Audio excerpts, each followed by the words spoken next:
Blockchain, crypto, NFTs, DeFi, metaverse, Web3 is literally eating the world, and community builders are the new leaders.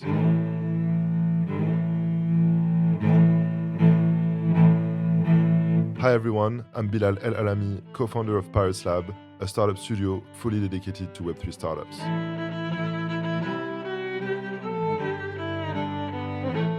I'll give the mic to Web3 builders, founders, and investors so that we can deep dive with them into what is truly about Web3 entrepreneurship.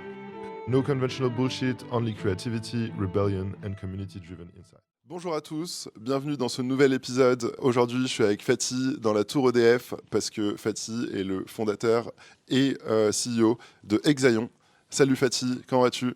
Super, et toi comment ça va Bilal ? Ça va très bien, on est très content d'être reçu dans ce super building. Merci pour ton temps. Très rapidement, pour rentrer un petit peu dans le sujet, est-ce que tu peux te présenter et nous en dire un petit peu plus sur toi et essaye de passer un petit peu de temps sur ton enfance parce que ça m'intéresse toujours de comprendre d'où les gens viennent. Ok, super. Donc moi c'est Fatih Belli. J'ai passé mon enfance dans le Sentier. Donc mes parents étaient dans l'industrie du textile. Ils étaient dans la fabrication, dans la confection, pour être précis, de produits textiles. Et comme ils sont originaires, eux, de Turquie et qui parlent pas ou très mal le français, depuis ma plus tendre enfance, en fait, je les accompagne dans le développement de leur business, dans le développement de leur atelier. En fait, tout le contact de l'atelier de confection de mes parents avec le monde extérieur, c'était mon grand frère et moi. Donc depuis le CP... grande fibre commerciale. Exactement, entre midi et 2, au lieu d'aller à la cantine, on allait à la banque récupérer les chèques, livrer des robes, enfin bref, gérer toute l'interconnexion entre l'atelier et le monde extérieur pour mes parents. Pareil le soir après les cours, les week-ends. Donc voilà, puis un peu de manutention aussi. On mettait les boutons sur les robes le soir, on comptait, on assurait les livraisons, on gérait la compta, on faisait les déclarations d'impôts. Moi, j'ai fait ma première déclaration d'impôt sur les sociétés en CM2 avec mon Larousse. Incroyable. Donc voilà d'où on vient. Je crois pas en avoir déjà fait perso, mais là, je rigole. Mais ok, super intéressant. Et après, raconte-nous un petit peu qu'est-ce que tu as étudié, qu'est-ce qui t'a inspiré. Je sais que tu as eu une expérience aux US. Oui, pareil, alors moi, un parcours très atypique. Donc j'ai fait des études dans la finance. J'ai un master finance à Dauphine.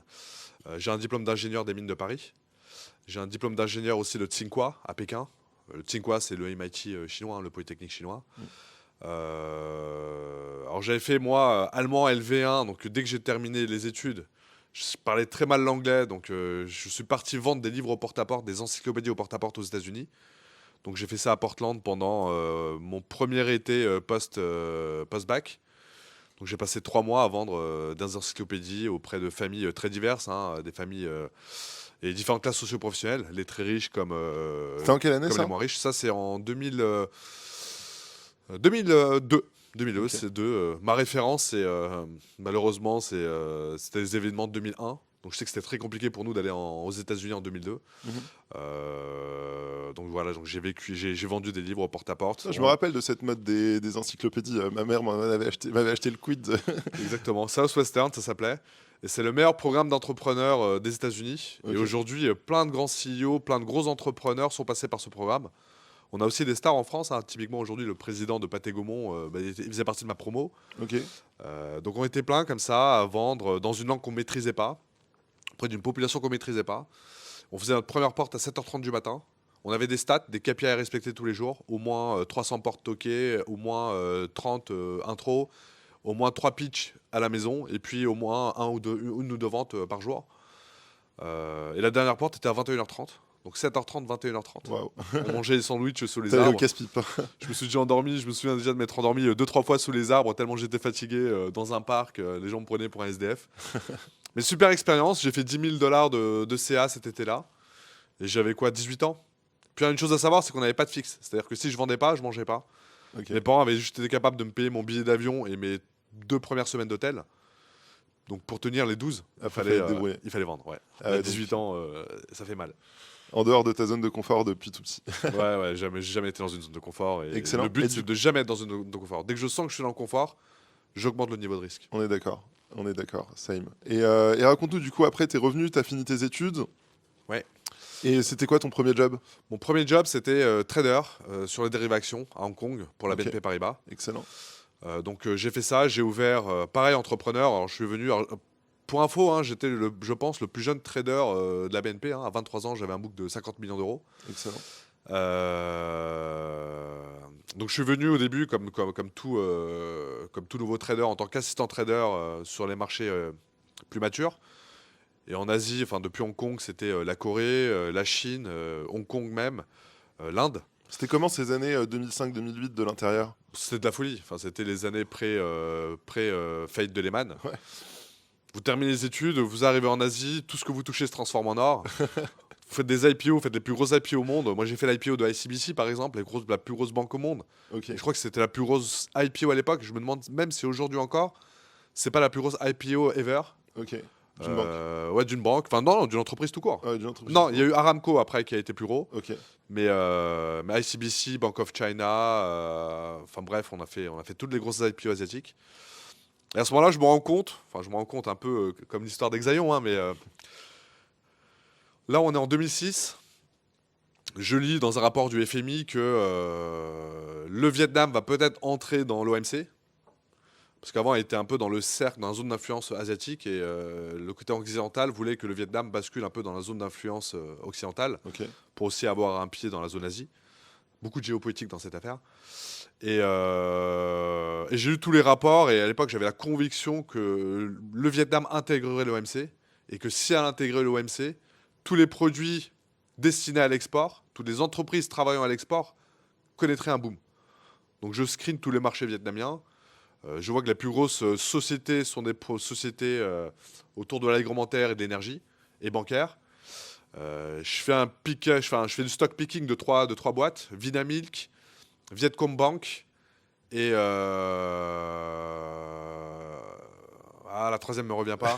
Il y en avait une troisième, donc C'est une qui déjà produisait du lait, Ok. Vietcombank qui est une banque qui finance l'export et Petro-Vietnam Ok. dans le pétrole.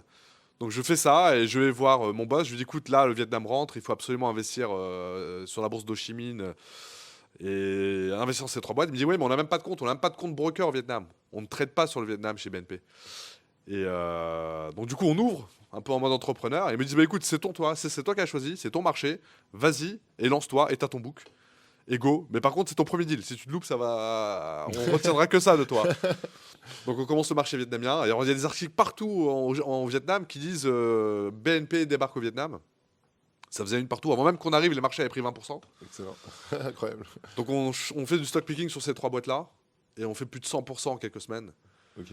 Et là, le premier deal est très bon. Et là, ils me disent allez, vas-y. Donc du coup, on a ouvert la Thaïlande derrière, la Malaisie, l'Indonésie. Et puis j'étais le spécialiste des pays d'Asie du Sud-Est Excellent. chez BNP Hong Kong. Et puis après, j'enchaîne par Londres, pardon. Donc je rejoins le desk londonien de la BNP pour ouvrir tous les marchés, les Turkey countries, on dit ça. Turquie, Azerbaïdjan, etc. Parce que je Tu parle connais un peu le nativement terrain. le turc. Ils n'avaient pas un desk spécialisé là-dessus à l'époque. Ok. Donc j'ouvre ce marché, on fait les premiers deals structurés en Turquie. Je passe devant toutes les autres banques qui sont en Turquie depuis des années. Et en 2 mois, BNP ouvre le marché des structurés en Turquie. Et 2-3 ans plus tard, tu as Lehman qui coule. Donc là, sur mon Bloomberg, je vois Tout dans le en rouge. live, en 24 heures, je vois la banque. Et quand on dit Lehman, aujourd'hui, les gens ne connaissent pas. Mais à l'époque, quand on disait Lehman, c'était le top 3 des banques d'affaires mondiales. On Ouais. rêvait tous d'être chez Goldman ou chez Lehman. Et donc je vois la banque disparaître en 24 heures sur mon écran. En plus, en parallèle, je suis en chat Bloomberg avec mes amis d'études qui sont chez Lehman et qui me commentent la fin du monde chez eux. Les cris, les hurlements, les cartons, etc. Bref. C'est un jour historique. Enfin, Incroyable. moi, je m'en J'ai souviendrai. beaucoup d'entendre, là. Ah ouais, je m'en souviendrai toute ma vie de ça. Et donc voilà. Donc voilà où j'ai commencé ma carrière. Après, il y a eu les subprimes. Donc la BNP, comme toutes les banques, ont eu un mouvement de flight to quality. Ils ont arrêté les produits structurés, enfin les produits un peu trop exotiques, on appelait ça comme ça, et les pays un peu trop émergents. Donc moi, je travaillais sur de l'exotique dans les pays émergents. Mm. Donc j'ai été viré. Mais c'est pas grave. Enfin, moi, j'ai beaucoup grandi avec la BNP. J'ai appris énormément de choses et c'est le jeu. C'est le jeu, vous êtes trader, ça se passe bien, vous avez une part du bénéf. Ça se passe mal, vous êtes viré, c'est la règle et on l'avait accepté.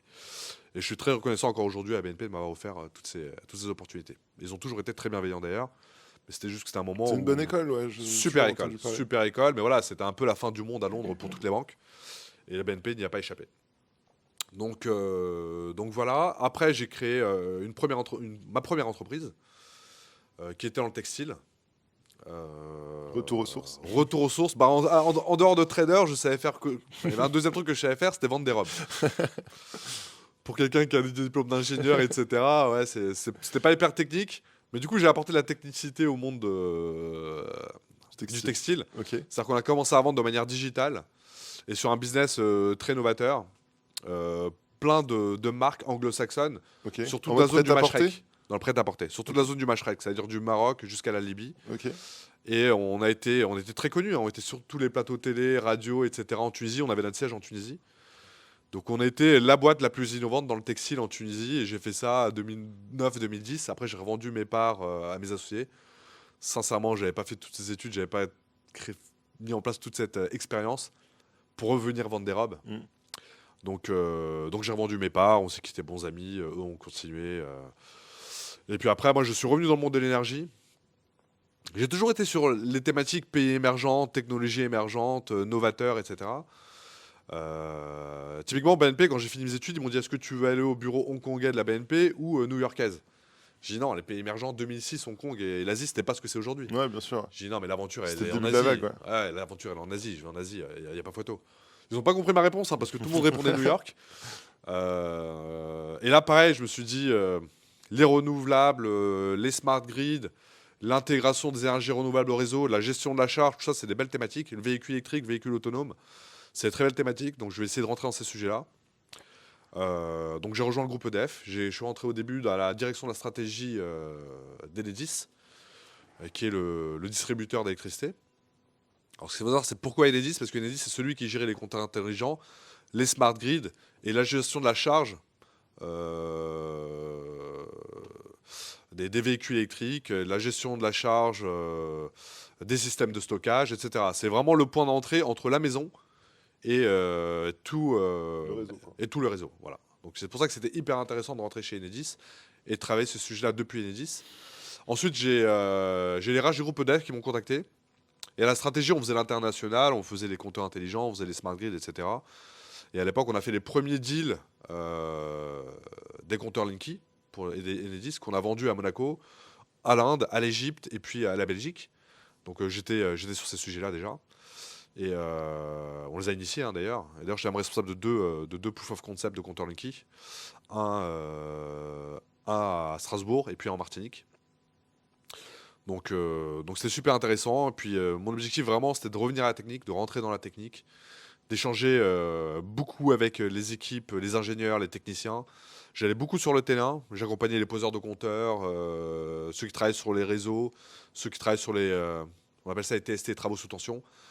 Donc ça m'a permis de rentrer dans le monde de l'énergie à travers le leader français, européen, vers un mondial. Acteur intégré d'ailleurs, quand vous rentrez dans le groupe Dev, vous voyez tous les métiers. La production, le transport, la distribution, la gestion de la charge, etc. Donc j'ai appris énormément. J'ai passé, d'ailleurs c'est le poste que j'ai le plus occupé.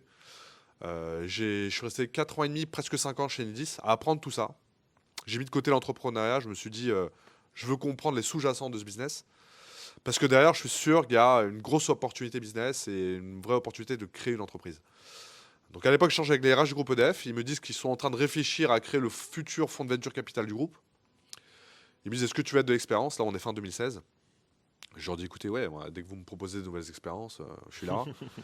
Donc en 2016, on commence à travailler sur la création, sur les prémices de ce qui est aujourd'hui EDF Pulse Ventures, qui est mon actionnaire d'ailleurs Qui est le aujourd'hui. bras armé. Qui est le bras armé du groupe EDF pour investir dans les startups. Ok. 3 activités. Une activité de gestion de fonds de fonds. Donc à l'époque, on travaillait beaucoup avec Ida Invest, qui a été racheté par Euraseo, Partech, etc. Puis plein de fonds à l'international. Une activité de prise de participation minoritaire dans des startups. En direct. En direct. Et puis une activité d'incubation d'intrapreneurs.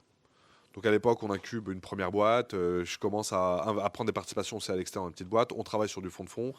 Le début de l'expérience, d'ailleurs, je la passe chez Idinvest avec tous les investisseurs de chez Idinvest parce que il y avait une phase d'immersion de 6 mois où j'étais avec un peu les stars du VC français. Donc, j'ai aussi beaucoup appris à leur côté.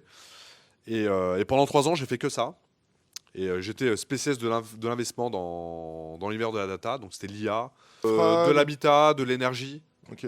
On était beaucoup sur des solutions de production d'énergie, de stockage d'électricité, d'accompagnement des personnes dans l'habitat, des services à la maison, des travaux, etc. Des travaux d'amélioration de la maison, d'isolation, de pose de photovoltaïque, etc., etc. D'aménagement des combles, des sujets de stockage autour de l'hydrogène. Et des plateformes, des services à la personne. Vous aviez aussi etc. un angle un peu VC ou c'était vraiment vous investissiez que dans ce que le groupe EDF pouvait leverager après? Que dans ce que le groupe EDF pouvait leverager après. Ouais, comme un vrai corporate VC. Quoi. Ouais, c'est un corporate VC. On est exactement là-dedans. La thématique, c'était quels sont les métiers qui se trouvent dans le premier cercle ou deuxième cercle autour des activités cœur du groupe EDF. Ok. Voilà. Et du coup, à ce moment-là, la casquette d'investisseur était excitante, mais tu as voulu revenir à la casquette d'entrepreneur? Bah, en fait, une fois que vous avez été entrepreneur dans votre vie, c'est très compliqué d'être sur le siège passager. Vous voulez sentir, c'est comme quand vous êtes dans une voiture, vous la sentez quand vous la conduisez. Vous sentez le volant bouger, les passages de vitesse, les pédales. C'est pas la même chose que d'être en passager à côté ou derrière ou dans le coffre. Moi, il me manquait ces sensations. Et puis, le côté facile, je trouve, du VC, c'est quand ça se passe mal, c'est toujours la faute de l'entrepreneur. On t'avait dit que... Et quand ça se passe bien, le succès, il a 1000 paires. Et moi, je me suis dit, je vais être responsable des réussites ou des échecs, mais pas pouvoir dire c'est la faute de l'autre quand ça marche pas, et puis dire c'est grâce à moi si ça marche. Donc, j'avais cette envie de revenir dans l'entrepreneuriat, et fallait trouver la thématique. Alors, je n'étais pas dans la recherche, je n'étais pas omnibulé par ça, mais je me disais, si un jour je trouve une bonne thématique, j'y retournerai, et avec grand plaisir. Et là, on se rend compte qu'il y a un trou dans la raquette de la blockchain. Alors, là, je vous parle, on est en 2018. C'est un marché très exposé avec plein de petits acteurs. Quand vous êtes un grand corporate et que vous voulez aller à l'époque dans la blockchain, c'était quasiment impossible. Le parcours, c'était un parcours du combattant. Il n'y avait pas de boussole. Vous ne savez pas par qui passer. Le secteur était biaisé. Le secteur était un peu conflicté. Le secteur était difficile à lire. Secteur sulfureux aussi à l'époque, vous disiez blockchain, bitcoin, dark web. Beaucoup de risques et on ne voyait pas trop les opportunités. On ne voyait pas les opportunités. Donc les entreprises ne décidaient tout simplement pas d'y aller parce qu'elles n'avaient pas cette passerelle pour pouvoir y aller. Et celles qui décidaient d'y aller, y allaient pour faire des petits POC, mais des petits POC absolument pas publics, que personne ne voyait pour voir s'il y avait quelque chose à faire potentiellement derrière. Et là, je me dis qu'il y a une carte à jouer. On est dans un secteur qui est énergivore. On est dans un secteur où il manquait un tiers de confiance. On est dans un secteur où il y a une inertie des acteurs du Web 2 qui ralentissent l'adoption du Web 3. On est dans un secteur où les gens ont peur. On est dans un secteur où il manque de l'infra parce que quasiment toute l'infra du Web 3 aujourd'hui, c'est de l'infra du Web 2. Tout le monde repasse par les hyperscalers historiques. Je me dis en tant qu'EDF, énergéticien, tiers de confiance, acteur étatique, acteur intégré, acteur qui possède encore ses data centers en propre, et des data centers olympiques, et qui n'a pas d'inertie dans le Web 2, je me dis, mais en fait, EDF est l'acteur idéal pour venir proposer un service corporate institutional grade dans le domaine du Web 3. Et je pitch l'idée au fond, et le fond me dit, bon, ok, tu refais un dossier comme tout le monde, ok, t'as participé à la création du fonds, mais maintenant, on va te challenger comme si t'étais personne. Et ils m'ont challengé comme si j'étais personne. C'est-à-dire que le matin... en fait, j'avais 2 jobs. J'avais mon job de directeur d'investissement, dans le fond. Et puis après, pendant mes heures libres, j'avais ma casquette d'intrapreneur qui postule au sein du fonds. C'était assez bizarre comme... Donc j'étais et dans l'incubateur en train de me faire incuber, et dans le fonds en train de continuer à investir.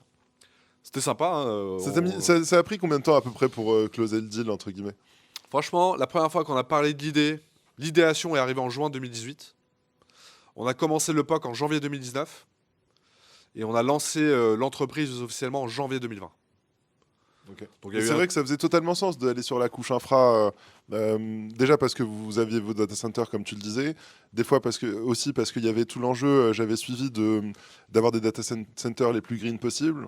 Il y a les enjeux d'efficience, des Exactement. enjeux de réutilisation des stocks de serveurs qui sont pas dépréciés, mais Exactement. qui peuvent plus servir, par exemple, au nucléaire, mais du coup, vous pouvez les réutiliser. Il me semble que vous réutilisiez beaucoup de serveurs. Donc, et puis, c'est une couche infra où tu prends pas trop de risques et t'apportes une énorme légitimité, en fait, quand c'est EDF, tu Exactement. te plugs au nœud d'EDF, quoi. Exactement. Et nous, tout l'objectif, c'était aussi de décarboner cette industrie. Aujourd'hui, nous, notre empreinte carbone, c'est à peu près 38 grammes de CO2 par kilowattheure. Et ça, pour donner un référentiel par rapport à autre chose ou à un Bah, comparable, les acteurs américains, c'est à peu près 300, 350 grammes. t'es à 10% de ce qu'ils font? Ouais. Et Ok. les acteurs asiatiques, c'est 650. Waouh. Donc on est Ok. 5% de ce qu'eux font. 10 fois moins polluant que les hyperscalers américains et 20 fois moins polluant que les hyperscalers asiatiques. Ok. Excellent. C'est important, c'est hyper important. Sachant qu'en plus, on est face à un problème à 1 million. C'est-à-dire que la puissance de calcul nécessaire lors des prochaines années pour répondre aux enjeux de l'IA, du métavers, du Web3, etc., c'est qu'on va multiplier le besoin de calcul par 1000. Sachant que déjà aujourd'hui, on doit diviser par 1000 l'impact carbone de cette industrie. Donc on est face à un problème à 1 million. Et qui mieux qu'un énergéticien ou qu'une filiale d'un énergéticien pour essayer d'adresser au mieux ces problématiques. Alors, je rebondis sur l'énergéticien. Euh, euh, Quelle est ta réponse, toi, à tout ce qui est dit sur le Bitcoin, qui est surconsommateur d'énergie, etc. Alors nous, je le dis toujours, on n'a rien contre le Bitcoin. La preuve est que sur notre plateforme Exaion Node, on propose des services pour tous les acteurs du Bitcoin. C'est-à-dire, vous êtes un investisseur, un acteur de la DeFi, vous voulez avoir accès à la data et à ce qui a été euh, Envoyé encapsulé sur dans les le... différents Ouais. blocs de la chaîne Bitcoin. Vous pouvez venir, on a des indexeurs, on a des blocs Explorer, et on fournit ce service au Bitcoin. Donc on n'a rien contre Bitcoin. Non, mais je veux dire... Par contre, sur l'aspect minage, nous on ne l'a jamais fait. Ok. On ne l'a jamais fait pour différentes raisons. Déjà, les activités aujourd'hui d'Exaion sont basées en France. Nos data centers sont en Normandie. Dans un contexte de forte pression énergétique, on voit avec ce qui se passe avec le conflit ukrainien. Aujourd'hui, il y a une vraie pression sur la production et sur l'équilibre production-consommation électrique en France. Moi, je ne peux pas me permettre d'utiliser de l'électricité aujourd'hui pour miner un Bitcoin, alors qu'il y a des usines, des foyers qui ont besoin d'avoir accès à cette électricité. Donc déjà, juste, c'est pas le moment. Ok. Au-delà de c'est pas le moment, est-ce que cette industrie est verte? Moi, quand j'ai commencé à lancer les activités sur Exaion avec Laurent, Bernou Mazar, qui est le CTO et cofondateur d'Exaion, c'était. Alors aujourd'hui, il y en a beaucoup qui parlent d'utiliser l'énergie fatale pour miner du Bitcoin. À l'époque, personne ne parlait d'utiliser l'énergie fatale pour miner du Bitcoin. C'était du charbon. Et énergie Euh, fatale, ça veut dire quoi? L'énergie fatale, typiquement, c'est de l'énergie qui, si tu l'utilises pas, est perdue. Ouais. Ok. Donc en fait, plutôt que de la perdre, on te dit soit tu le stockes et tu le réutilises après, donc stockage à hydrogène, lithium-ion, tout ce que tu veux, soit tu mines. Mais ça, c'est une formule qui existe depuis pas longtemps sur le Bitcoin. À l'époque, la formule principale et unique, c'était je fais tourner des data centers, soit hydro, soit à base de charbon, dans des pays très vastes, non interconnectés, où toutes les unités de production ne sont pas interconnectées au réseau de transport et distribution d'électricité. Donc tu es sur une zone, si dans la zone, il n'y a pas suffisamment de demande pour consommer ton électricité est perdue. Donc ce surplus est utilisé pour miner du Bitcoin à l'époque, et c'était pour une grosse majorité des usines à base de charbon. Et on disait que ça nécessitait aujourd'hui, enfin à l'époque, 4 à 5 réacteurs nucléaires pour faire tourner l'activité de minage du Bitcoin. Donc Ok. l'équivalent Global. charbon global, Ok. mondial. Donc l'équivalent charbon de 4 à 5 réacteurs nucléaires Ça pour fait miner beaucoup. du Bitcoin, à un moment où on est en train de signer l'accord de Paris, où EDF est hyper pushy sur l'accord de Paris et sur toute la décarbonation de l'économie, le développement du nucléaire qui est très bas carbone et le développement d'EDF renouvelable, franchement, c'était pas une thématique pour EDF. Ok. Donc on l'a pas fait. Aujourd'hui, on nous explique de plus en plus que des acteurs sont capables d'utiliser de l'énergie fatale issue de renouvelables, de barrages hydro, etc., pour miner du Bitcoin. Je demande à voir. Je demande à voir si c'est des sites qui sont réellement déconnectés du réseau. Ça peut faire sens, même si je préfère toujours qu'on stocke ce surplus d'électricité dans des systèmes de stockage à hydrogène ou lithium-ion pour le réutiliser plus tard pour les besoins du réseau. Mais si c'est des systèmes qui sont connectés au réseau, je préfère toujours réutiliser le surplus d'électricité pour l'envoyer au réseau. Je vous cite un exemple. Il y a eu, il y a de ça 2 ans, un blackout au Texas, en plein hiver. Il faisait moins, je sais plus combien de degrés, et pendant quelques jours, ils n'avaient plus accès à l'électricité. Tout l'État, ou une grosse partie de l'État était tombé. Donc au même moment, à quelques kilomètres des foyers ou des hôpitaux, il y avait des unités de minage du Bitcoin qui continuaient de tourner, alors que les Texans n'arrivaient pas à se chauffer. Ouais, ça c'est grave, je suis d'accord. Ça, c'est grave. Et maintenant, la question, et je ne suis pas un expert du réseau texan d'électricité, hein, mais si ces unités de minage de Bitcoin étaient connectées au réseau, je trouve ça très grave qu'ils n'aient pas utilisé ces énergies renouvelables pour les envoyer au réseau, pour que les gens puissent se chauffer, ou pour que les usines puissent continuer à tourner, plutôt que de miner du Bitcoin. Ok, J'ai pas cette réponse. Je sais pas si c'était interconnecté ou pas. super intéressant. Parce que Mais, moi, la question, quand c'est un vrai cas d'usage. C'est un vrai, enfin, c'est une vraie problématique. Parce que moi, l'angle de la question, quand je te l'ai posé, c'était pour dire, ok, tu vois, il y a des détracteurs qui disent oui, la consommation d'énergie, etc., etc. Et puis, tu as des gens qui répondent, oui, mais 50% de la consommation du parc Bitcoin vient du renouvelable, une autre partie non négligeable vient de l'énergie fatale, et donc, du coup, dans sa globalité, en réalité, c'est pas si consommateur d'énergie. Et moi, je voulais le point de vue, tu vois, de l'énergéticien là-dessus. C'est un point de vue purement énergétique. Mm. Puis d'ailleurs, on nous sort beaucoup de stats, 50% c'est du renouvelable, 50% ça l'est pas. Bah, j'aimerais bien qu'il y a un moment donné, on nous le prouve ça aussi. Parce que ça se trouve, les renouvelables, c'est que 10%. Et peut-être que 90% encore du Bitcoin aujourd'hui. Alors, j'ai pas de papier en tête, mais je sais Voilà. qu'il y a plusieurs papiers qui balancent ce genre de Voilà, data. mais pareil, moi, dès que j'essaie de creuser un peu, je trouve jamais vraiment de chiffres, clair, je trouve pas ok. d'études. Et souvent, les gens qui les mettent en avant, c'est des lobbies pro-Bitcoin ou c'est des. Ok. Donc, qu'on me dise que 50% vient des renouvelables, qu'on me dise qu'on utilise vraiment de l'énergie fatale, qu'on me dise vraiment que ces sociétés de minage du Bitcoin ne sont pas sur des sites interconnectés au réseau, qu'on me dise vraiment qu'il n'y a rien de mieux à faire que de miner du Bitcoin. Et là, je vous dis, ok, c'est bien. Il y a un cas d'usage très précis dans lequel miner du Bitcoin, ça fait sens. Ok. Ok, très intéressant comme point de vue. Du coup, alors on a beaucoup parlé de l'entrepreneur. Faisons une petite pause sur Exaion. Explique-nous un petit peu tous les services qu'Exaion propose en France, à l'étranger, et puis vos ambitions. Ouais, alors Exaion aujourd'hui, c'est une entreprise de 50 personnes. On a nos bureaux principaux, le siège à Paris, on a des bureaux à Lyon. On a deux présences géographiques internationales, c'est-à-dire qu'on a le siège qui est ici, à La Défense, et on a Exaion Inc., qui est basé à Montréal et qui couvre le marché nord-américain. On a 3 familles de services, et on couvre vraiment le Web 3. C'est-à-dire qu'on a, dans le Web 3, hein, si je fais une dichotomie des 3 services, qui ont chacun une maturité différente. C'est pour ça qu'on n'a pas une seule et unique plateforme pour le moment, mais à la fin, tout va converger vers une seule plateforme. Aujourd'hui, on est obligé d'en créer 3 parce que la maturité des 3 produits n'est pas la même. Le produit le plus mature est la blockchain, même si c'est un projet hyper novateur. La vérité, c'est que la blockchain est déjà hyper mature.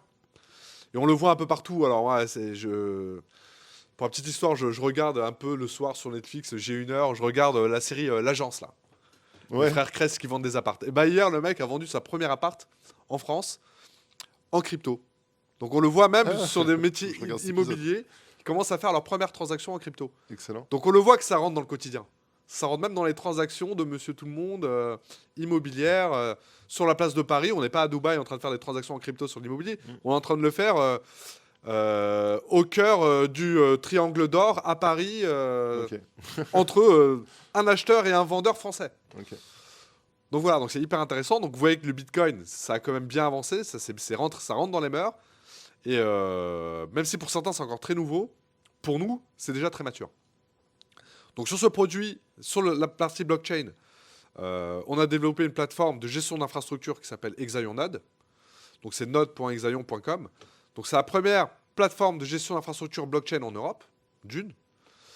Et de 2, c'est la seule plateforme de gestion d'infrastructure blockchain au monde couplée à une infrastructure dédiée au Web3.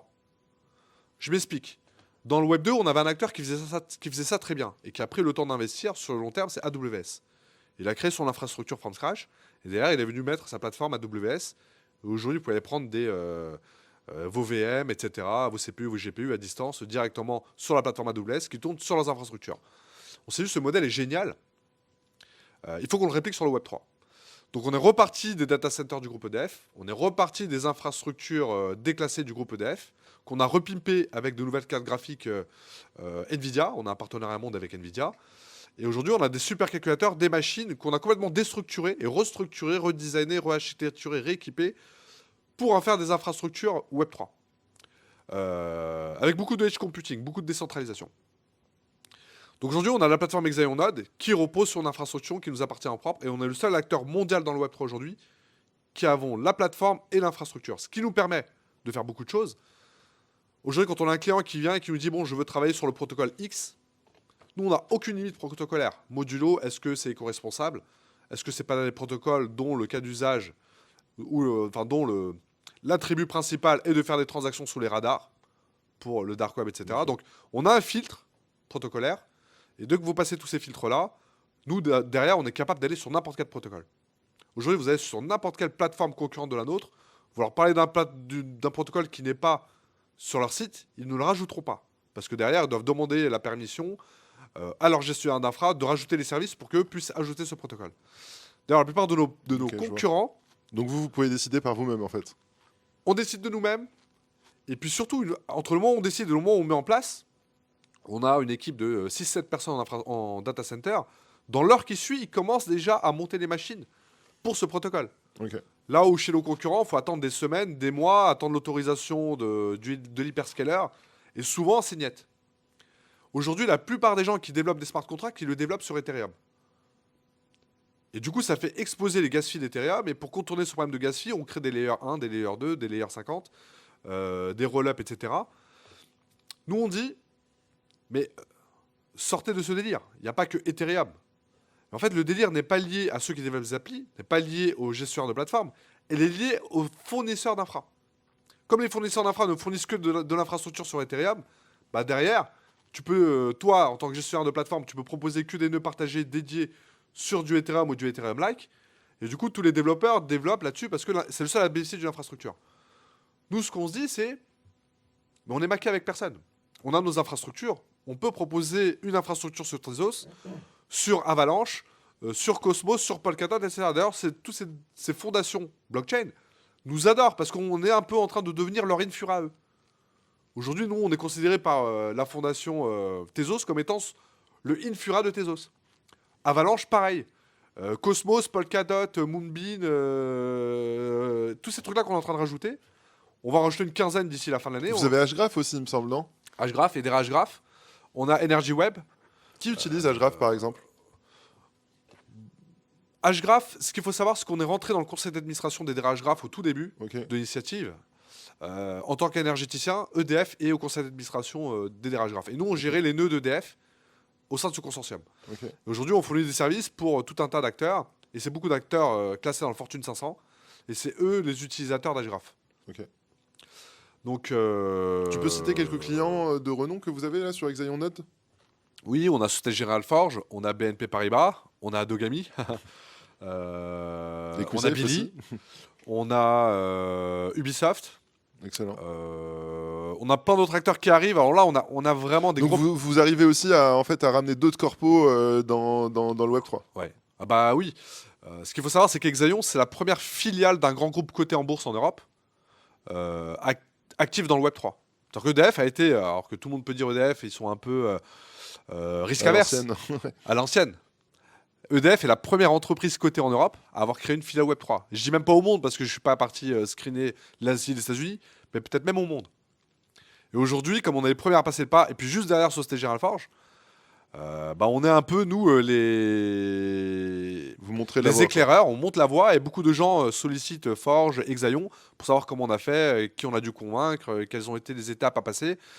Et aujourd'hui, il y a plein de boîtes du CAC 40 et du SPF 120 qui nous demandent nos feedbacks, qui sont qui commencent à signer des contrats avec nous et qui en plus nous demandent de les aider à créer des filiales ou des directions, de leur faire part de notre retour d'expérience pour qu'eux puissent faire la même chose dans leur secteur et entité propre.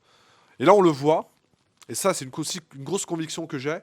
Pour moi, la prochaine grosse vague blockchain, c'est l'adoption de la blockchain par les corpos. Ouais, clairement, je suis d'accord avec toi. Là, il y a une vague immense qui arrive.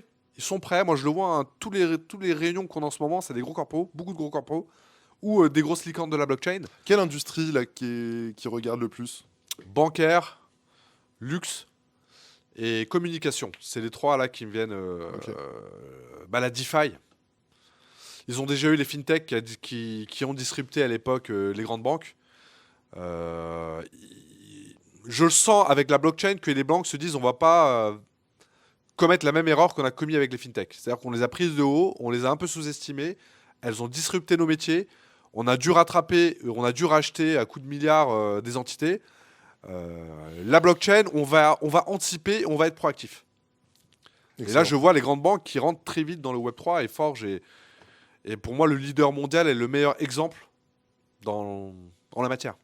En finance, ok. Et quand tu dis communication, c'est quoi? C'est plus média, communication? Ouais, je pense qu'il y a un grand enjeu aujourd'hui, c'est d'aider les marques à projeter leurs marques dans le métavers, dans des mondes immersifs, rentrer dans les NFT. Bref, participer à ce transfert de valeur pour des grandes marques. Et ça, je vois bien. Et d'ailleurs, c'est pour ça que d'ailleurs, c'est lié, hein, communication et grandes marques. D'ailleurs, le luxe tout de suite rentre. On voit bien que l'industrie du luxe, LVMH, etc., sont très actifs dans le domaine de la blockchain. Richemont, pareil. Ils sont tous en train de rentrer, alors soit à travers de Sandbox dans le métavers, à acheter des terrains et à commencer à faire de la pub un petit peu, soit dans le domaine des NFT, qui permet d'avoir ces transferts de valeur. Mais puis ces gens-là, ils sont hyper innovants. Moi, je l'ai vu pendant la période de Covid. Moi, il y a un truc, c'est un marché que je connaissais pas du tout, hein. Mais ma femme me dit un jour, tu sais, aujourd'hui, grâce à L'Oréal, on n'a plus besoin de se maquiller en vrai. On peut aller dans des Teams et avoir une couche de maquillage qui vous permet d'apparaître pendant le call comme étant en bonne forme, belle, maquillée, coiffée, etc. Excellent. Et ça, c'était une appli que L'Oréal avait lancée pendant le Covid. Et c'est Excellent. une des activités qui connaît le plus fort taux de croissance chez L'Oréal aujourd'hui. Ok. Donc c'est des gars en fait hyper novateurs. Ils ont tourné cette problématique du Covid pour lancer une nouvelle verticale. Et ces gars-là, ces entreprises-là, les NFT, ils ont compris qu'il se passait quelque chose dans les NFT. Dans la fidélisation du client, dans la relation client, dans l'engagement du client. Donner des outils plus fun pour avoir plus de rétention. Exactement. Donc eux, ils sont en train d'aller très vite. Donc la DeFi, le secteur bancaire, le secteur des marques, luxe et le secteur de communication qui accompagnent les marques de luxe dans cette démarche-là. Alright. Bon, revenons sur les produits. Tu avais dit Exaion Node. Exaion Node, voilà. Donc on a bien compris ce que ça fait. Voilà. Deuxième dans la vague d'adoption, c'est le edge computing. Ouais. Donc on a Exaion Alors Compute. explique un petit peu, ça c'est super intéressant, moi je sais ce que c'est, mais peut-être que les gens qui nous écoutent savent pas ce que c'est. Alors le edge computing, ce qui est très important dans le Web 3, l'idée même du Web 3 quand on a créé la blockchain et toutes ces technologies et tous les protocoles qui tournent autour, c'était de décentraliser cet écosystème, c'est-à-dire se passer d'un acteur central de contrôle. À l'époque, quand on a lancé le Bitcoin, c'était pour dire on peut mettre une monnaie où ce n'est plus la Fed qui valide et qui imprime. Là, c'est un consensus qui est distribué à travers un code, à travers tout un tas d'acteurs distribués sur toute la planète. Ce qui permet de contourner cet acteur central. Donc ça, c'est le cas d'usage Bitcoin pour le monétaire, mais c'est l'esprit du Web3 plus globalement. Nous, ce qu'on se dit, c'est demain, et moi, cet aspect de décentralisation, elle m'intéresse à double titre. Un, déjà pour la protection de la data, des particuliers, des entreprises, etc.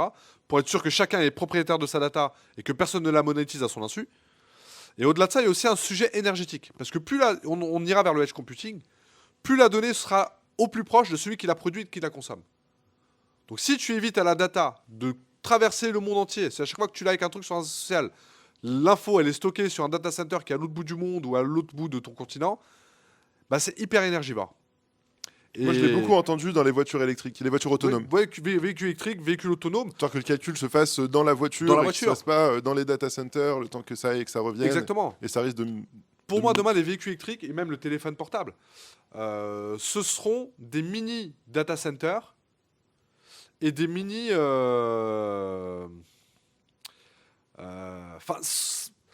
ça va produire de l'électricité, ça va nous permettre en fait de produire de la data et de stocker de la data sans aller taper dans un data center qui est à l'autre bout du monde.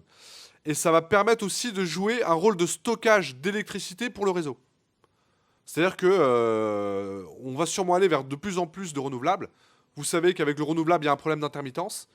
Et une façon de pouvoir aller taper dans des stocks d'électricité, c'est aussi demain, c'est pas encore le cas, hein, mais de pouvoir aller taper directement dans les stocks, dans les batteries des véhicules électriques qui seront chargés pendant les heures où les conducteurs ne les utiliseront pas. Donc demain, un véhicule électrique, ce sera un système de stockage de data et un système de stockage d'électricité. Donc c'est un mini data center et une mini, un mini, Mini pile électrique, quoi. mini pile électrique. Donc double utilisation, le téléphone, pas pour l'électricité, mais par contre pour le stockage, oui. Demain, j'espère qu'un jour on ira tellement loin dans l'edge computing que chacun son téléphone, sa montre connectée À pourra son propre stocker. iCloud, quoi. Exactement. Donc voilà vers quoi on a, ça c'est le modèle ultime. Mais entre-temps, on va passer d'un modèle de data center hyper centralisé. Et d'ailleurs, ce monde-là et cette courbe-là et cette trajectoire-là, on la connaît très bien chez EDF. Parce que chez EDF, on est aussi passé d'un modèle très centralisé de production d'électricité à un modèle décentralisé, avec la gestion de la décentralisation, de production d'électricité. Donc ce qui s'est passé dans le monde énergétique ces 15 dernières années, passer d'une centrale nucléaire qui produit à très grosse échelle et qui distribue sur tout le territoire, à un modèle où on équilibre le nucléaire avec du renouvelable et le renouvelable sur des localisé. mini-grids, des nanogrids, au plus proche des consommateurs et des producteurs. Et puis ensuite, tout le système d'équilibrage du réseau entre les deux. C'est un chemin critique qu'on a déjà pris, qu'on connaît, qu'on maîtrise, parce qu'aujourd'hui, on est leader. On est le deuxième plus gros gestionnaire de parc nucléaire au monde et l'un des plus gros acteurs des renouvelables au monde. Donc aujourd'hui, on est vraiment sur les deux. Et ben dans le monde de la data, il va se passer la même chose. Le modèle hyper centralisé des hyperscalers, il va suivre un chemin critique, la même que celle de l'électricité de ces 15 dernières années, qui va aller vers du très centralisé, vers du décentralisé. Et en fait, les métiers sont les mêmes. Dans un cas, tu centralises et tu transfères et tu décentralises un transfert d'électrons. Et dans l'autre cas, c'est de l'information. Donc, on maîtrise un sujet électron, on est quasiment leader mondial là-dessus. On a le savoir-faire, l'expérience, le Rex, pour être en capacité de décentraliser et gérer la trajectoire de l'information. C'est là où ça fait hyper sens et je trouve que c'est hyper complémentaire ce que fait Exaion dans le Web3 et ce qu'a fait EDF dans l'électricité et l'énergie plus globalement. Excellent. Donc c'est un savoir-faire que vous réutilisez à toutes les sauces qui font sens, quoi. Exactement. Et dans Exaion Compute, du coup, on vous propose de manière décentralisée à distance dans le cloud différents services, du HPC, de la station de travail, enfin bref, des CPU, des processeurs et des GPU, des cartes graphiques, du stockage. HPC, c'est pour faire des gros calculs à Ouais, distance. c'est supercalculateur, ouais. typiquement Ouais, dans, je me dans la mécafluide, dans la mécanique des fluides, on utilise beaucoup ces supercalculateurs parce qu'on a besoin de paralléliser un grand nombre de calculs pour avoir une réponse au plus vite. Typiquement, nous, nos supercalculateurs nous permettent de réaliser 1 million de milliards de calculs à la seconde. Donc ça va hyper vite. Et ça, l'industrie de l'énergie est très friande de HPC parce que ce soit les producteurs d'énergie nucléaire, hydroélectrique, ils ont besoin d'avoir accès à ces machines-là. L'industrie automobile, pour simuler les crash tests, typiquement, je ne sais pas si tu te souviens, mais à l'époque, les crash tests sont des en physique. On prenait une voiture, Ouais. on l'encastrait dans un mur, il y avait des capteurs partout, et puis on voyait les impacts sur la carcasse, les sièges, etc., et puis les passagers. Aujourd'hui, tout ça se fait sur ordinateur grâce au HPC. Ok. Donc il y a plein d'industries comme ça qui sont en train de digitaliser des activités qui avancent. Et sur la des Formule 1 physiques. La Formule 1 aussi. Oh bah la Formule 1, oui. C'est la même chose. Je sais que tu es un grand fan de Formule 1 et que tu assistes à beaucoup de courses. Donc oui, la Formule 1, pareil, le HPC, c'est très important pour eux. Dans toutes leurs simulations, leurs crash tests pour les pilotes. Alright. etc. Et le troisième produit, du coup? Et le troisième produit, c'est Exaion Studio. C'est celui qui vise le monde du cloud 3D métavers, qui est celui le moins mature aujourd'hui. On le voit, Meta a des difficultés, on le voit, enfin bref, il y a pas mal d'acteurs qui ont investi des milliards, ça Et ne prend pas forcément. L'objectif de cette branche, c'est quoi? C'est d'accompagner vos clients sur les deux autres offres.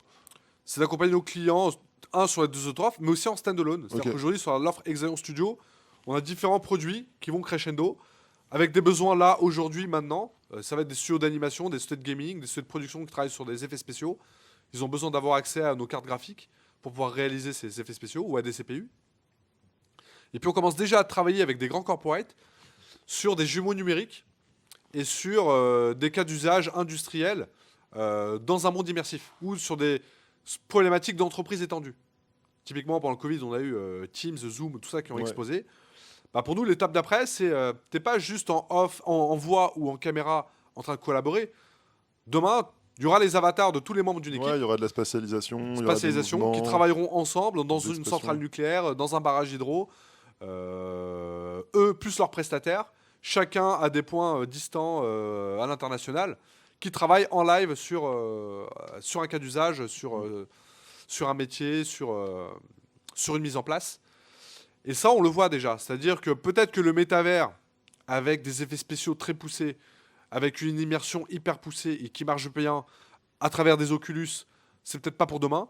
Mais des jumeaux numériques avec un niveau d'immersivité suffisante, bah ça, pour le monde des industriels, pour le monde des corporates, c'est un cas d'usage qui est là maintenant et qui est en train d'arriver. On a vu, parce que nous on est partenaire d'NVIDIA et Omniverse aussi sur le sujet, on a vu BMW qui a déjà créé dans le métavers Omniverse sa future usine de production de BMW, avant même d'avoir posé la première pierre physique. Et là, le use case, c'est quoi? C'est de l'éducation? C'est de l'immobilier pour se projeter? Ou c'est pour pré-travailler sur des instances et apprendre et former les personnes? C'est vraiment la construction de leur centrale, tout dans le métavers jusqu'au boulon de 12, Ok. avant d'avoir posé la première brique. C'est-à-dire qu'eux, ils savent après derrière ce qu'ils doivent. En fait, derrière ça, ils connaissent leur cahier des charges de manière hyper précise. Ok. Ils n'ont pas de retour en arrière à faire en disant bon, bah finalement, il fallait pas commander ce type de machine ou ce type d'outil, mais plutôt celle-ci parce que mieux adapté à la chaîne de production, etc. etc. Ok. Ils ont tout produit, puis on le voit à chaque fois qu'on clique, on rentre, on casse une chaîne de production, on arrive à rentrer dans tous les composants, dans toutes les vis, dans tous les ressorts, dans tous les roulements, une par une, ce qui permet d'être hyper précis. Puis ensuite, derrière, il n'y a plus qu'à faire copier-coller de ça et foncer sur la construction de l'usine Ok. sans avoir à mobiliser des acteurs sur un chantier à l'arrêt qui peut coûter hyper cher, sans avoir à attendre des livraisons, sans avoir à changer les pièces, les composants d'une chaîne de production parce que ils se sont trompés, parce que Ouais, etc. ça leur permet de faire des tests de structure, mais au sens très large, quoi. Ok. Et derrière, ce qu'on peut même imaginer, c'est de se dire, bah, une fois qu'ils ont créé ça dans un métavers, derrière, on peut même créer un cahier des charges sur lequel on vient plugger un cas d'usage blockchain où tu peux ensuite tracer chaque composant du cahier des charges Ok. depuis le fournisseur jusqu'à l'usine du constructeur. Donc, un, tu as créé ton usine dans le métavers, et de deux, tu as créé ton cahier des charges, et de trois, tu es capable de suivre chaque composant de ton cahier des charges depuis le fournisseur jusqu'à l'arrivée dans l'usine et vérifier que tous les composants sont bien conformes à la commande. Bien sûr. Mais tout ça, au final, c'est pas nouveau. C'est simplement la puissance de calcul qui est améliorée, qui permet de fluidifier ces processus. Exactement. De les fluidifier et puis de faire en sorte que ça marche vraiment. All right. Revenons un petit peu au rôle de fondateur. Sur la partie Web3, toi, qu'est-ce que tu as trouvé difficile?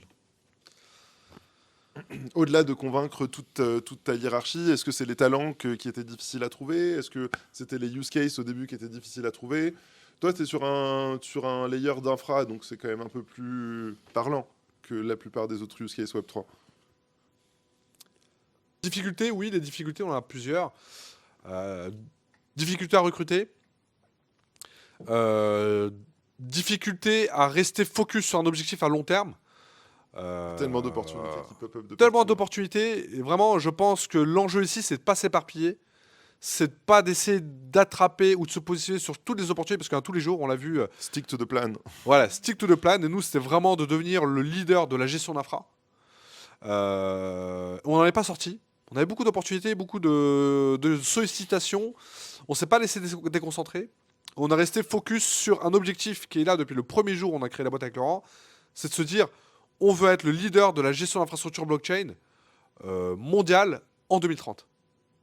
Chaque jour, on rajoute une brique dans ce chemin-là pour essayer de construire cette route vers le leadership de la gestion d'infra blockchain à horizon 2030. Donc, on a tout de suite eu un plan à 10 ans et toutes les décisions qu'on prend tous les jours, c'est pour nous rapprocher tous les jours un peu plus de cet objectif à 10 ans. Donc, rester focus, réussir à attirer des talents, réussir à les fidéliser, et puis communiquer aussi vis-à-vis de nos partenaires et de nos clients vers cet objectif long terme, pour qu'on ne vienne pas nous revoir tous les 2 jours en disant « Et vous, comment ça va ? J'ai vu que le cours de Bitcoin avait chuté de 50%, j'ai vu que FTX avait fait faillite, j'ai vu que... » Franchement, nous, c'est inodore tout ça C'est pour pas nous. notre sujet, quoi. C'est pas notre sujet, et surtout, ça nous impacte absolument pas. Voilà, mais à chaque fois qu'il y a un scandale de ce type-là, ça augmente la nécessité d'avoir un actier tiers de confiance dans la place. Mm. Pareil, tout le monde critique la réglementation aujourd'hui. Nous, ce qu'on dit, c'est, en l'absence de réglementation, on a appliqué au monde du Web3 les plus hauts standards respectés par le groupe EDF dans les industries du groupe EDF. Typiquement, aujourd'hui, le groupe EDF, je sais pas si tu sais, mais on a une salle des marchés pour couvrir nos positions d'électricité, pour acheter de l'électricité, pour vendre notre électricité. Donc, on est très présent sur les activités de marché. Donc, on est parti voir la salle des marchés, on a dit, mais c'est quoi ? En plus, je suis un ancien trader, donc je connaissais un peu le sujet. Mais j'ai dit, mais c'est quoi, vous, le niveau de service, de sécurité, le standard que vous appliquez dans la salle des marchés pour les dérivés électriques ou pour le Forex, qu'on puisse réappliquer dans le monde du Web3. Donc moi, aujourd'hui, j'applique des règles qui ne sont même pas obligées par la réglementation en place. C'est-à-dire que j'ai un standard qui est plus élevé que n'importe quelle réglementation aujourd'hui en vigueur dans le monde, dans le domaine du Web3. Donc la réglementation, ils peuvent l'augmenter autant qu'ils veulent. Je pense que le temps qu'ils atteignent le niveau réglementaire du marché Forex, qui est le marché où il y a le plus de transactions au monde, aujourd'hui c'est des centaines, voire des milliers de milliards Ouais, bien sûr. qui sont échangés sur le marché du Forex. Donc le niveau de réglementation qu'on a là-dessus, nous aujourd'hui on se l'applique dans le monde de la blockchain. Donc ce qu'on se dit, c'est en absence de réglementation, nous on a une réglementation, les standards du groupe EDF, de la salle des marchés du groupe EDF. Donc la réglementation, allez-y, parce que ça empêchera demain d'avoir du Luna, ça empêchera demain d'avoir du FTX, ça empêchera demain d'avoir n'importe qui vient recommander n'importe quel protocole. Est-ce que tu es proche, toi, des régulateurs À quel point tu participes à la co-construction de... À quel point tu partages aussi ton expérience avec eux? Alors nous, on se tient toujours à disposition des régulateurs, l'AMF, la CPR, la DGE. Tu as participé à des groupes de travail? Ouais, on a participé à des groupes de travail. Alors nous, ils ne sollicitent pas sur la partie financière, monétaire. Par exemple, dès que c'est un sujet DeFi, ça va plutôt être sur Gérald Forge. Mais dès que ça va toucher à la cybersécurité, à l'infrastructure, ils vont venir nous poser des questions. Et on les aide, comme ça, eux, ça leur permet aussi de voir s'ils avaient bien tout screené, s'ils n'avaient pas oublié certains éléments, certaines dimensions du problème, parce que la blockchain, le Web3, c'est multidimensionnel. Donc eux, l'objectif, c'est vraiment d'être sûr qu'ils avaient bien tout couvert. Et nous, on les aide sur la partie edge computing, sur la partie gestion d'infra, sur la gestion des clés de sécurité, sur le custody, et sur la cyber. Ok. Donc là-dessus, on échange beaucoup avec eux. C'est quoi tes daily routines en tant que founder, mais perso et avec la team? Daily routine, je suis quasiment en réunion toute la journée. Ce qu'il faut savoir, c'est que... Parce que tu gères des équipes, tu parlais un peu en France et un peu au Canada. Canada, typiquement, ce matin, on a closé notre premier deal au Canada. Nice. Ils ont envoyé tous les éléments dans la nuit, merci. Et moi, première heure ce matin, j'ai signé ces contrats canadiens. À partir de 18h, je me focalise plus sur le Canada. Ok. Donc 18h, 20h, avant de m'occuper des enfants, je suis sur ma routine canadienne. Ensuite, 21h, 23h, je reviens un peu sur le Canada. Il y a 6 heures de décalage horaire. Puis le matin, je commence à répondre à mes premiers mails à 6h30. Ensuite, je dépose les enfants à l'école. Je reprends les mails à 8h45 jusqu'à 9h30. J'ai aucune réunion avant 9h30. Je commence mes premiers calls réunion à 9h30. Elles s'enchaînent non-stop jusqu'à midi 13h. J'ai quasiment tout le temps des déj clients. Tu vois, avec toi, on en a fait plusieurs à la Défense entre midi et 2. Donc quasiment tous les midis, j'ai un déj client. Ou un déj actionnaire ou un déj partenaire. 14h, 18h, je réenchaîne les réunions. Ensuite, je bascule sur le Canada. Et le soir, j'essaie de traiter un maximum de mails restés sans réponse. Le matin, très tôt. Et puis, j'essaie de faire une journée de télétravail dans la semaine où je prends 0 call, 0 déj, 0 rien. Tu produis. Où je produis. Je produis parce que ce qui nous manque le plus, c'est le temps de produire. Je suis quasiment jamais assis en journée sur mon bureau. Franchement, si je chronomètre le nombre de minutes par jour où je suis assis à mon siège, ça ne dépasse pas les 10 minutes. Je suis dans une salle, en réunion, dans un call. en train de tourner dans une salle de réunion. Les sympas. Voilà. Et puis après le week-end, souvent le samedi et dimanche. Il y a des lectures que tu regarde. conseillerais aux gens qui... Toi qui as beaucoup d'expérience, est-ce qu'il y a des lectures qui ont structuré ta pensée Ou des lectures ou des personnes qui sont inspirantes que tu... Moi, ce que j'aurai toujours, c'est sous-jacent. Et je l'ai toujours dans un commerce ou dans un business.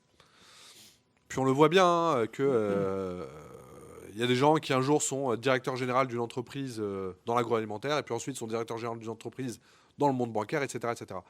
Moi, ce que je dis toujours, c'est le sous-jacent est le même. Que tu vendes des tomates, des avions de chasse ou des services dans le Web3, à 90%, la gestion d'entreprise, c'est la même. Et je peux témoigner de ce que je te dis. J'ai vendu des robes, j'ai vendu des compteurs électriques et je vends aujourd'hui l'infrastructure blockchain. 90%, c'est la même chose. Après, 10%, modulo 10% qui est propre à ton industrie. Ouais. Donc par rapport à ça, oui, moi, il y a des personnes des personnages qui m'ont marqué. Depuis que je suis petit, et puis ça, c'est comme ça, hein, chacun sa passion. Moi, j'ai toujours été très attiré par le secteur du business, par les grands entrepreneurs. Et j'ai toujours lu des biographies. Moi, depuis que je suis petit, alors je lis quasiment jamais de romans, sauf quand c'était obligé pour le bac français. Mais je lis quasiment tout le temps soit des livres économiques, géopolitiques, ou des biographies. Alors moi, il y a des biographies qui m'ont marqué. Très tôt, j'avais lu la biographie de Bill Gates, Les autoroutes de l'information, je crois que ça s'appelait, son premier livre. J'étais, je sais pas, j'étais jeune, hein, j'étais au collège, je crois. Il y a un autre livre qui m'a marqué, c'était le fondateur de Daewoo. Alors ce qu'il faut savoir, c'est que moi, quand j'étais pas à l'école ou en train de travailler pour mes parents, j'étais à la bibliothèque. J'adorais ça. J'allais à la bibliothèque, j'avais pas forcément des devoirs à faire, hein, mais j'y allais et puis je circulais dans les rangées. Dans les rangées biographies. Puis je prenais des biographies, puis je pouvais passer, par exemple, je passais une grosse partie de mes samedis et dimanches à la bibliothèque Pompidou à lire des biographies. Mais vraiment, hein, j'arrivais le matin, je commençais le livre, et tant que je l'avais pas fini, je partais pas. Donc j'avais fini mon livre, j'étais arrivé à midi, j'étais parti à 22h, j'avais fini mon livre. Il y avait un livre qui m'avait marqué, c'était le fondateur de Daewoo qui s'appelait Kim Joo-Noon, je crois, Kim Joo-Hoon, qui est le fondateur de Daewoo. Et le gars t'expliquait d'où il était parti, origine très modeste, comment il avait créé sa boîte, comment il avait eu ses premiers gros chantiers. Je crois que son premier gros chantier à l'international, c'était en Algérie. Et puis, il expliquait comment il s'était intégré sur le marché africain, comment il était arrivé en Europe, comment il était arrivé en Amérique, et comment il avait réussi à faire de Daewoo une multinationale présente sur tout un tas de secteurs très différents. Il faisait des téléviseurs, du PTP, etc., etc. Ça m'avait marqué. C'est un autre personnage qui m'avait marqué. En France, il y en a un que j'adore aussi dans le genre, c'est Bernard Arnault, qui a construit un empire colossal, leader mondial dans le luxe. En une génération. En une génération, mais juste énorme. Bon, il a hérité d'un petit pécule issu de l'immobilier, Ouais. mais la réalité, c'est qu'il a commencé from scratch dans le luxe, et que c'est lui qui a bâti et façonné l'image du luxe mondial. Aujourd'hui, quand on dit Paris, c'est le luxe, même la ville de Paris, je pense que si la ville de Paris est la ville la plus touristique au monde, c'est aussi grandement grâce à Bernard Arnault et à LVMH. Donc lui en France, je suis d'origine turque, donc il y a aussi un entrepreneur en Turquie que j'aime beaucoup. C'est Sakıp Sabancı, c'est Sabancı Holding, bon il est décédé, qui a développé pareil tout un tas de business, une grosse holding présente dans le secteur bancaire, BTP, agroalimentaire, d'import-export, automobile. Il a travaillé beaucoup avec la France, hein, il a même eu je crois la Légion d'honneur. Il a permis à plein de groupes français, typiquement Carrefour s'est installé en Turquie à travers lui. Okay. Donc super entrepreneur. Un entrepreneur qui parlait beaucoup. Ce que j'aime bien avec ces entrepreneurs-là, ce pas des entrepreneurs qui sont dans le côté « je suis pas dans la passation ». Ces entrepreneurs au sujet desquels vous pouvez trouver des livres, des reportages. Et du coup, pour des jeunes qui veulent s'en inspirer, ils ont tout un tas d'informations dans lesquelles ils peuvent aller puiser à travers des vidéos, des interviews télé, ils partagent beaucoup. des livres. Et ça, ça permet de... Et puis en plus, ça permet de voir les différentes cultures asiatiques pour Daewoo, turc pour Sabancı, Arnaud pour LVMH, et puis aux États-Unis, bien sûr, Bill Gates, aux US, Steve Jobs. Le bouquin de Steve Jobs, là, qui fait 500 pages, je l'ai lu d'un trait. Je faisais un Pékin-Paris. L'avion avait du retard, donc déjà, j'avais 6 heures avant le décollage de l'avion à l'aéroport, plus les 13 heures de vol, plus l'atterrissage. Et je crois que j'ai fini le livre dans le taxi en rentrant chez moi. Énorme. Énorme. Il est incroyable. Il se lit tout seul en plus. Tout, ouais. En fait, tu peux pas l'arrêter ce livre à moitié. Tu peux pas dire je me le marque pas, je vais le reprendre demain, t'es obligé de le finir. Le livre d'Elon Musk, ouais, bon, tout ça, c'est des personnages qui. Je pense que dans la tech, quand tu dis Musk, Jobs, Gates, ils nous ont tous façonnés. C'est des dénominateurs communs. Ouais, on a tous ces émetteurs communs. Ouais. All right. J'adore interviewer des entrepreneurs. On sent l'énergie et d'autant plus avec toi, Fatih. Merci beaucoup pour le temps Merci que à vous. tu as passé, les infos que tu nous as partagées. Je vous souhaite le meilleur pour Exaion. En tout cas, vous montrez l'exemple dans l'écosystème et pour les corpos. Et nous qui sommes des jeunes entrepreneurs, on a aussi besoin d'acteurs comme vous qui montrent la voie. Donc, merci beaucoup pour ton temps. Merci à vous et merci aussi à tout l'écosystème Pirates Labs, hein, parce qu'aujourd'hui, si l'écosystème français du Web3 est l'un des 3 plus gros écosystèmes Web3 au monde, c'est aussi grâce à Pirates Labs qui à travers Dogami, Belly, tout un tas d'initiatives, la Blockchain Business School, etc. Je trouve que vous êtes très moteur, vous formez des gens, vous incubez des startups, vous développez des talents, des compétences, vous attirez les spots vers la place de Paris. Parce qu'aujourd'hui, un tas de VC américains regardent la place de Paris parce que vous. Et c'est très bien, parce qu'une fois que le spot arrive vers la place de Paris, bah, ils se rendent compte que sous la lumière, il y a aussi des acteurs comme Exaion et puis tout un tas d'autres. Donc ils se disent, bah, écoutez, j'investis dans cette boîte, je mets une partie de mes nœuds chez Exaion Node, parce qu'on les a aujourd'hui tous chez les acteurs américains, mais pour décentraliser, on va en mettre une partie en France. Donc ça permet aussi à nous d'être connus, de se faire connaître. Et puis grâce à toi, grâce à Sora, grâce à Sandbox, grâce à Ledger, grâce à Tezos, grâce à Meria, grâce à tous ces acteurs-là, je trouve qu'on a vraiment créé un super écosystème en France. En plus, on est tous copains, on se connaît Clairement. tous, là, tous les gens que je viens de te citer, on est tous copains. On a été résilients, on était là depuis le début. On est Ça là fait depuis le 5-6 début. ans qu'on se connaît tous, c'est incroyable. On est résilient et on est en train de faire un truc qu'on n'a pas su faire avec le Web 2. C'est qu'à l'époque du Web 2, il y avait très peu de boîtes françaises, surtout il y avait très peu de liens entre les acteurs du Web 2. Ouais, c'est vrai. Donc du coup, ils étaient tous un peu dans leur coin, ce qui fait qu'ils se sont tous fait prendre un par un par les GAFA ou les Batix. Il y a un vrai patriotisme économique chez nous, je trouve. Ouais, et notre génération à nous du Web 3, je trouve qu'on est beaucoup plus solidaires et qu'il y a beaucoup de liens, on se connaît tous, c'est un petit écosystème, on est tous clients, fournisseurs les uns des autres, partenaires. Et là, je pense qu'on a trouvé la bonne martingale pour que la France puisse rester l'un des 3 plus gros écosystèmes Web3 au monde.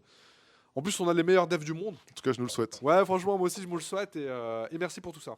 Non, merci pour the kind words. C'était un plaisir. Merci aux auditeurs. N'hésitez pas à commenter et à nous dire qui vous voulez voir dans la prochaine vidéo et à liker. À très bientôt.